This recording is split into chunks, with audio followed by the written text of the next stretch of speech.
Prime Minister. Prime Minister, see you. We face a peculiar kind of enemy, a particularly cruel and inhuman foe.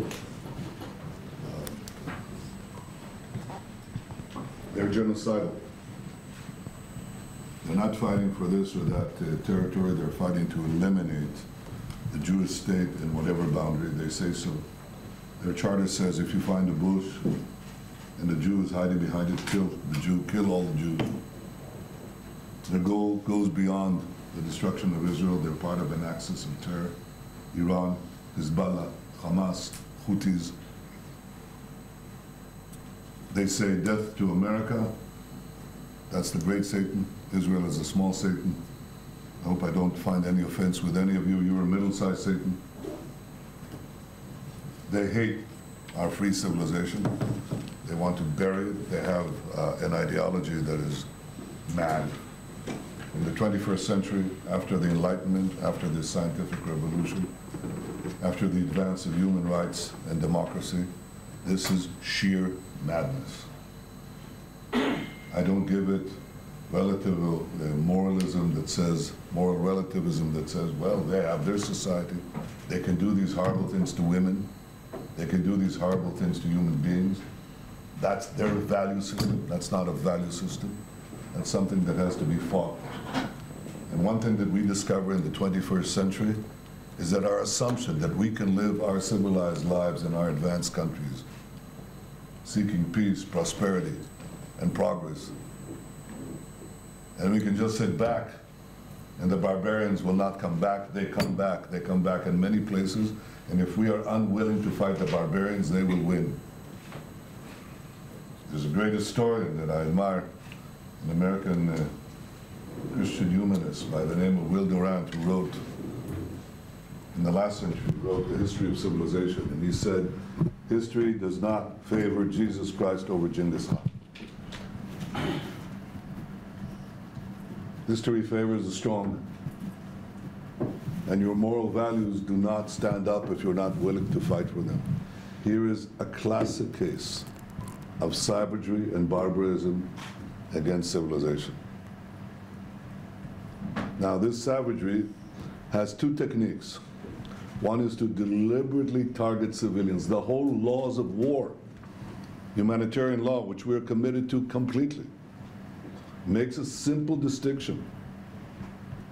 On one line they draw a line in the middle of the world, and they say on one line are combatants and the other line are non-combatants. You can target the combatants, you should target the combatants, but don't deliberately target the non-combatants. They can be hurt unintentionally. That accompanies every legitimate war. What the terrorists do is erase the sense of sin. They say everyone is a target. These girls in a music festival, these women, they're targets. Babies, they're targets. Old people, they're targets. Holocaust survivors, they're targets. Everyone is a combatant. Everyone. And they're deliberately not only target everyone, every citizen, no one is a civilian, no one is exempt from their murder, from their horror. They also hide behind their civilians. They deliberately implant themselves in hospitals, in schools, in residential areas, in UN facilities. They fire their rockets from there. Thousands of them. We might have an alert as we speak. There is no symmetry here. These people target directly our cities all the time. Thousands and thousands and thousands of rockets falling on Barcelona, falling on Madrid, falling on Brussels, falling on Antwerp, or any one of the European cities. Thousands. Israel is a small country. They deliberately target civilians and they deliberately hide behind civilians and use them as a human shield. That's a war crime. So what is a democracy committed to the the laws of war supposed to do? Do the laws of war give exemption to such criminals? And the answer is, they don't. They say, do your best to target the terrorists. Do your best to minimize civilian casualties. But if we, the democracies, say that under no circumstances should we go in, because civilians tragically get killed, then we lost. We lost before we begin. You lost, and you lost. Spain lost. Belgium lost, because this will spread. You will see it very soon.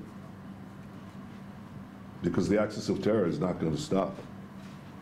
If they can emerge victorious here, they intend to bring down the Middle East, and next they'll go to Europe. After that, they'll go elsewhere. If you think I'm exaggerating, I am not. This is where the pivot of history now is going to be decided. Do we stop them here, or do they come to you? Now, how do you stop them? What do you do? What did the Western countries, what did the democracy do when terrorists embed themselves amid civilians? And let me say from the start that any civilian death is a tragedy. Anyone. And to avoid them, what you do is first you try to get the civilians out of harm's way. And that's exactly what we did. We asked, called, sent leaflets, phoned the civilians in the areas where we were going to hit the terrorists, the Hamas terrorists. And we said, please leave. When they tried to leave, Hamas kept them at gunpoint. Stay, because Hamas doesn't care that their civilians are killed. This is a messianic death cult that hides in the bunkers. As one of their spokesmen said, the underground belongs to Hamas. Above ground, it's the civilians. That's Israel's problem and the UN problem, not their problem. On the contrary, it's their shield. So what do? We ask them to leave. Hamas tries to stop them from leaving. Thankfully, many left. We set up a safe corridor from the north of Gaza, where we were concentrating our effort against the terrorists, to the south. A safe zone in the south, safe corridor to the south. Hamas shot the safe corridor. They fired on the safe corridor, so the people would be trapped in. But they kept on leaving.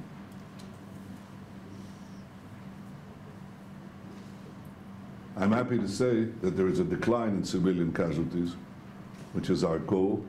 Our goal is to have none. And primarily that's because of the ground action. The ground action has resulted in the fact that the warnings that we give are addressed by the population, civilian population. They go south. When they go south, we give them humanitarian support. There are about 150 trucks now going in, probably go up to 200 and beyond. Food, medicine, water. I have not seen yet the effort that I'd like to see from the UN and the international agencies to build their shelters.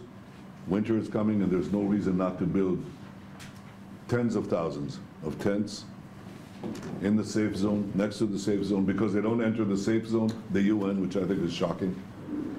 I said, okay, we'll give you a lot of little zones. And they're building little safe zones to get the population out of harm's way. Israel is doing everything in its power to get the population out of harm's way. Hamas is doing everything in its power to keep the population in harm's way. And that's the fact. But I'll give you another one you're familiar with. Hitler, the original Nazis. They invade Europe, they do these horrors on a mass scale. And by the way, these killers would do exactly what Hitler did if they could get away with it. The difference is only in capability, not in intent and not in savagery. Hitler invades Europe, perpetrates these horrible savageries, the Holocaust, and so on. And the Allies invade. They invade Normandy. The German army is in the cities. You've seen the footage. The Allies say, no, we can't do anything, we can't fire because they're amid the civilians, of course not. They try to do exactly what we're doing, try to minimize the cost, and then they go through the cities of France and they go through the cities of Germany. And unfortunately, many, many, many civilian casualties occur. I don't know what history would have been like if we had demonstrations and protests in the West against the Allies for incurring German civilian casualties. I know history would have been very different. But we're the Allies, along with the moderate Arabs, with the United States, with Europe. We're the Allies. And they're the new Nazis. And Israel cannot be held to a standard that no one is being held to. We have to fight the terrorists. We're in complete compliance with international law. I think in many ways we're setting a different standard.